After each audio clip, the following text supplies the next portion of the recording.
I love keyboards. I love building them. The sound, the typing experience, the looks, everything about them. Now, ASUS sent out their flagship, their superior build, top of the line Azoth Extreme Keyboard that now retails at $500. That's crazy. Full disclosure here, yes, I am an ASUS ROG partner. Yes, this is sponsored. They sent it out, but that's it. I'm not paid to be biased and review it, say only positive things. This is where I shine. I need to give you guys an honest review about it. And in this video, I really want to find out if it is worth $500. Why is it $500? What market is ASUS trying to target? So before giving my thoughts, opinions, random outbursts, I want to share with you guys my credentials. My name is John. I'm a PC builder. I build custom keyboards. I do consumer tech reviews on Instagram and TikTok. And now, of course, YouTube. I've built my fair share of custom keyboards, and this one in particular, I'm very interested in. $500 in the custom keyboard world is pretty common, believe it or not. But in the common consumer world, no way. $50 to like $200 max would be a fair budget for a good keyboard. But again, this hobby is preference, so who am I to say what's good and what's not? It's just what my opinion is on this keyboard, right? That being said, let's get it. Okay, my goal in this video is to actually level with ASUS, to really understand why it's $500 and to see if it is worth $500. But no matter how you see it, $500 is very steep. It's expensive. At the end of the day, are you really spending $500 on a keyboard? I mean, the box itself weighs a ton, and the packaging of this box probably already costs $20. So here's my initial thoughts of this keyboard. It's heavy, but not only that, if a zombie apocalypse were to happen right now, this would be my weapon of choice. This thing's a warhammer. When we think about pre-built custom keyboards, I already immediately think about plastic. But this keyboard is actually made of CNC machine-graded aluminum, meaning that if you were to source this yourself, make a one-to-one keyboard, this keyboard would be super expensive already right off the bat. So I'm starting to understand why it's $500.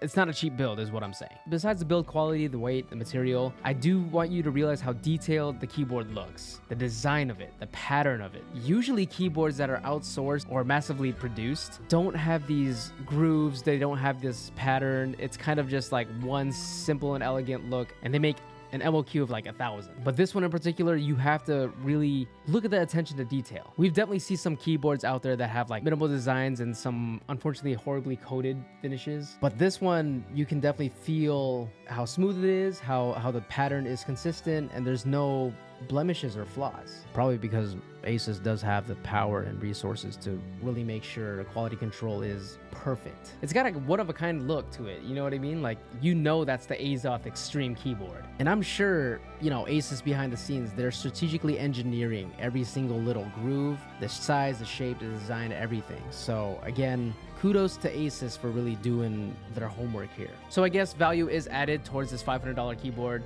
You can definitely feel the quality, the build quality of this keyboard. So we got to get more detail out of this though. Okay, so continue the unboxing. Underneath the keyboard, it comes with more goodies. A wrist rest to avoid carpal tunnel. Use the wrist rest, people. I've been typing on TikTok for 3 years now, and my carpal tunnel is probably not going to get any better. So use the wrist rest. We got a keycap puller, a switch puller, these interesting looking feet to elevate your keyboard, the USB-C wire connection, wireless dongle, and USB dongle. What's in the box? 2 extra switches and a keycap. Now, before I take this keyboard apart, let's do a quick sound test because I do want to feel the typing experience of it. That is like more than 50% of what a keyboard should be about, right? It should sound good, it should feel good on typing. So let's get to it.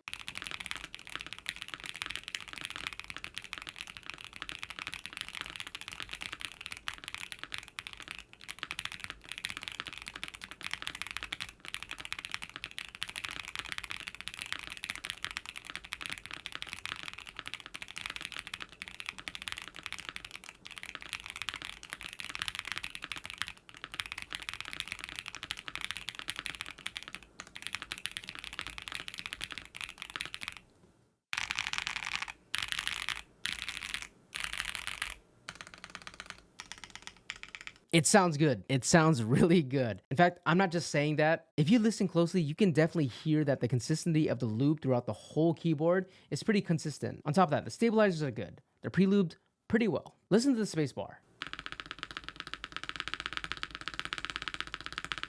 There is no tick, there is no rattle. But what's mind-blowing me the most is that it is a CNC machine-graded metal, meaning that I was actually expecting ping. I was expecting metal on metal contact and some sort of echo that's kind of like dinging throughout the build. But if you listen closely, there is no ping. There's nothing to really attack here, which again is like a little frustrating to me because I thought, you know, $500 pre-built keyboard, of course I'm gonna find some flaws. It sounds good. It sounds really good. I'm still mind blown about it. Not bad. Not bad, ASUS. Seriously, not bad. So boom, more added value there. Yes, this is an OLED touchscreen and a 3-way control knob. A 1.47-inch full color OLED touchscreen, customizable with a knob that goes up and down. And then of course a side button. I'm not really interested in it, but it does look cool. And it does add value to the keyboard itself because again, if you were to replicate this, it would be expensive. OLED touchscreen, come on. I want to take this thing apart already. Keycaps off, switches out, which by the way are ROG NX mechanical switches. It's made up of palm material for the stem, a PC top case housing, and palm bottom housing. Pre-lubed, so it has this creamy, satisfying sound to it. If you have no idea what I just said, ASUS takes the time and effort to pre-lubed or factory lubed all these switches. Again, lubed pretty well, consistently throughout the whole build. So again, boom, added value. All the switches are out, and this part reveals a hot swappable PCB. And what that means is you can basically just interchange the switches from the switches it comes with, or any 5-pin mechanical switch that you can find on the market right now. Ooh, I found a flaw. These are north-facing switches. If you don't know what that is, it just means that the LEDs are facing north, going up. And why does that matter? North versus south-facing switches is kind of big in the community, mainly because north-facing switches are specifically catered to RGB. And that's basically what ASUS took a priority in, is that they wanted the RGB to shine through perfectly through the translucent keycaps. Now, the reason why this is a problem is for north-facing switches, your keycap set, especially for cherry profile keycaps, may not be compatible with this keyboard. There may be some interference with some keycaps since you have north-facing switches. Now with south-facing switches, you're compatible with any of the keycap profiles. The big deal is I can't really switch out these keycaps. I can only basically use the keycaps that it comes with, because eventually I will run into a keycap set that'll have that interference, and again, it's not ideal. So there's one flaw, and if north-facing switches is a deal breaker, this Azoth Extreme $500 keyboard has north-facing switches. Don't get it if that's a deal breaker. Moving on. Now the first layer we see is the plate, and the material is carbon fiber. Again, I believe this is machine graded, so the precision, the detail, the flex cuts, everything is engineered and strategically planned because this keyboard is the flagship of ASUS. Gasket mounted. The mount is quite important when it comes to the sound, the feel, the typing experience, but this one in particular does utilize gasket mounts. But the difference between this keyboard and other gasket mounted keyboards is on the back it has a switch, and on that switch it says soft and hard. Ayo. When I switch to the soft side, it's supposed to be a softer feel when I'm typing on it, and of course when I switch it to the hard side, it's supposed to be a harder. This is so hard to explain. But you get it, you understand. It's soft and hard typing experiences. So I guess that is more value added if that does interest you. So here we have the deconstructed keyboard, and as you can tell, there's a lot of thought that's put into the design of this keyboard. As I mentioned before, if you try to outsource this particular keyboard, a one-to-one replica of it, it's gonna cost a lot of money. It's not gonna be cheap, not at all. So why is it $500? Well, take a look. It's pretty self-explanatory. It sounds good, it looks good, it's CNC machine graded, custom. It's basically custom built. I mean, it is a custom keyboard, of course, but everything again was designed for, I wouldn't say perfection, but it is a pretty darn good keyboard for being a pre-built keyboard, right? So before reassembling everything back again, I do want to emphasize that this is ASUS's best shot in terms of building a custom keyboard. It's custom because you can interchange the switches, the keycaps, and take out all the foam configurations if you choose to, or just leave it as is and call it a custom keyboard that you're happy with. And that's another thing about this Azoth Extreme keyboard is, and if you noticed, there's a bunch of little modifications that they've already added to this keyboard, like the layers of dampening foam, bottom case,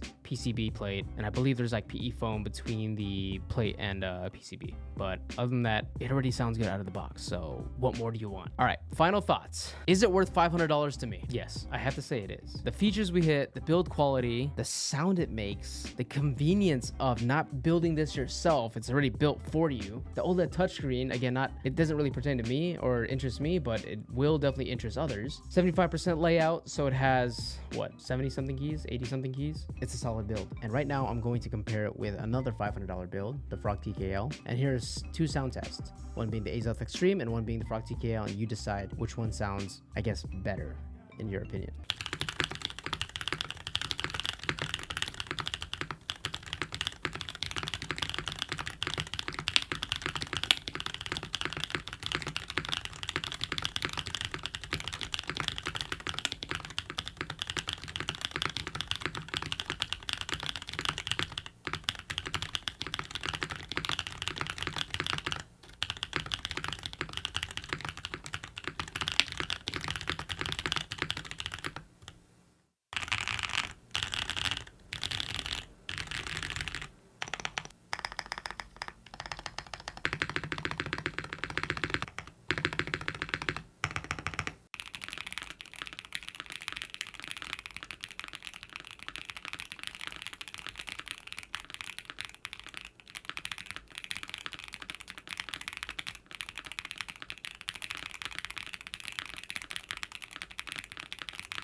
Okay, so yes, it is worth $500, but personally, if I had $500, would I put the $500 into this Azoth Extreme keyboard, or would I actually customize the keyboard from the ground up? I would choose a DIY kit keyboard, choose the plate, choose the PCB, choose the switches, the keycaps. I would not go with the pre-built. That's just what I would choose. If it's more convenient for you to get a pre-built, then by all means, this is a solid one, as you can tell through this video. And I'm wondering, does it come in white? If it comes in white, I'd prefer the white one. This would actually fit my desk aesthetic. So if it comes in white, oh my gosh, perfect. But there's no doubt in my mind. Is this one of the best pre-built keyboards that you've seen on the market? Let me know in the comments below. I mean, ignoring the price, let's say the price wasn't an option. Would you think that this compares to other pre-builts on the market? I think that's a better question to ask. If you enjoyed this video, please like, subscribe, hit the bell notification for similar videos just like this one. And thanks for watching. See ya.